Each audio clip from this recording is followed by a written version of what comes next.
2024 में भारत की नागरिकता छोड़ दी। एक तरफ बिहार में 8 करोड़ मतदाताओं की नागरिकता की जांच हो रही है, विदेशी घुसपैठियों के मतदाता बन जाने का भूत खड़ा किया जा रहा है, और दूसरी तरफ 2 लाख लोग भारत की ही नागरिकता छोड़ बैठे। आप बताइए, अगर आपको मौका मिलेगा तो आप भारत में ही रहना चाहेंगे या भारत की नागरिकता छोड़कर किसी और देश में बस जाएंगे? मैं ये सवाल किसी नैतिकता या भावुकता से नहीं पूछ रहा, बल्कि ठोस कारणों से पूछ रहा हूं। लोग विदेश जाएंगे और जाना बिल्कुल गलत नहीं है, लेकिन नागरिकता छोड़ने के सवाल का जवाब अगर जानना ही है तो ठोस तरीके से इस पर बात होनी चाहिए। पूछना यह चाहिए कि क्या भारत की सुविधाएं, न्याय व्यवस्था, चिकित्सा व्यवस्था, यहां का सिस्टम लोगों में भरोसा पैदा नहीं कर रहा है? केवल उनमें नहीं जिन्होंने नागरिकता छोड़ दी, उनमें भी जो नागरिकता छोड़ने की स्थिति में नहीं पहुंचे हैं। क्या सिस्टम के ठीक होने की उम्मीदें अब समाप्त हो चुकी हैं? आखिर उसी समय में लोग भारत क्यों छोड़ रहे हैं जब भारत को विश्व गुरु बना दिए जाने का दावा किया जा रहा है? ऐसा क्या है उन देशों में जो भारत में नहीं है या हो सकता है? क्या भारत में हो ही नहीं सकता? एक साल में 2 लाख लोगों ने भारत की नागरिकता छोड़ दी। यह एक साल की संख्या है। 2015 से लेकर अब तक 15,81,000 से अधिक लोगों ने नागरिकता छोड़ी है। ऐसा लग रहा है कि भारत छोड़ो आंदोलन चल रहा है। यह जानना चाहिए कि जिन लोगों ने नागरिकता छोड़ी है, क्यों छोड़ी है। भारत के गांव में जाइए तो अक्सर लोग एक बात कहते हैं, अब कोई गांव में नहीं रहना चाहता है।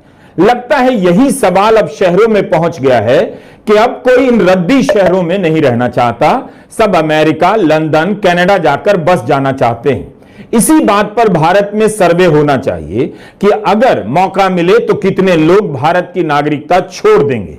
अगर 140 करोड़ लोगों के बीच सर्वे संभव नहीं है तो जितने लोग इनकम टैक्स देते हैं उनके बीच ही सर्वे हो जाए कि अगर उन्हें दूसरे देश की नागरिकता दिला दी जाए तो क्या वे भारत की नागरिकता छोड़ना चाहेंगे या यहीं रहेंगे? आपको 2 मिनट में जवाब मिल जाएगा। क्या कभी आपने इस सवाल के साथ अपने देश को निहारने की कोशिश की है? यह देश क्यों ऐसा होता जा रहा है? एक तरफ आपको प्रधानमंत्री के आसपास भयंकर व्यवस्था दिखती है, चुस्त दुरुस्त अफसर दिखते हैं, सुरक्षा कर्मी दिखते हैं, सबका चश्मा भी फर्स्ट क्लास दिखता है, लेकिन दूसरी तरफ आप सुबह सुबह इस खबर को देखते हुए उठते हैं कि बिहार सरकार ने 70,000 करोड़ की रसीद ही नहीं दी, हिसाब नहीं दिया। किसे? संवैधानिक संस्था सीएजी को। सीएजी का काम है सरकार के वित्तीय खर्चे का ऑडिट करना। यह संवैधानिक संस्था है और इसे ही एक सरकार 70,000 करोड़ का रिकॉर्ड नहीं देती है। सीएजी ने अपनी रिकॉर्ड में लिखा है कि इस बात का रिस्क है कि इतने पैसे का गबन हो गया होगा। 70,000 करोड़ का गबन। इसका बाप जो है अपराधी हो गया, वो क्या बोलेगा?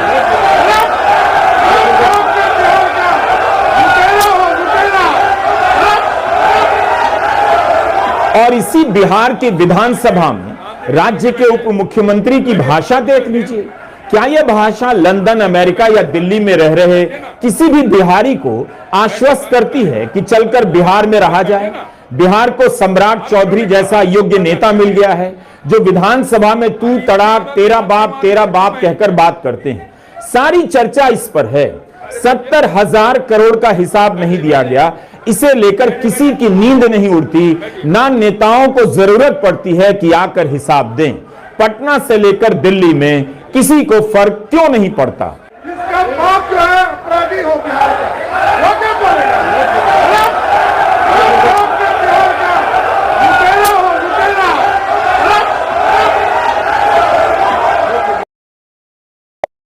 तब समझ लेना चाहिए कि हर आदमी अब अपने भरोसे है। सरकारों के भीतर किसी तरह के गैंग का कब्जा हो गया है। आप ही बताइए, क्या आपको न्याय आसानी से और जल्दी मिल जाता है? मिलने की उम्मीद है, भरोसा होता है कि आपके साथ नाइंसाफी नहीं होगी?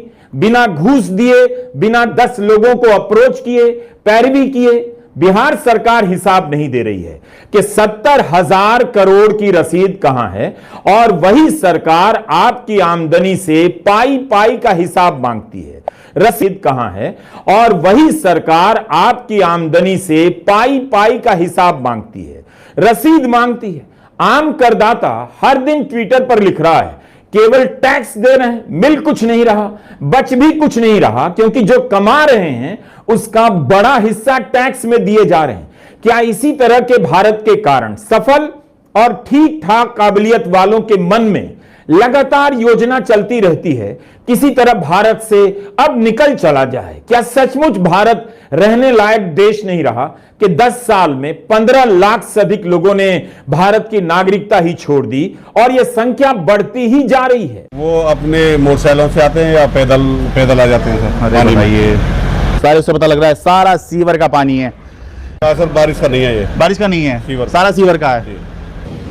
हम लोग सीधा आते हैं थाने में बाइकों से, गाड़ियों से, हमारी गाड़ियां भी खराब होती हैं, इंजनों में पानी जाता है। क्या ऐसे लोगों को यह बात पसंद नहीं कि राजधानी दिल्ली के थाने में काम करने वाले अधिकारी इस हाल में दफ्तर पहुंच रहे हैं?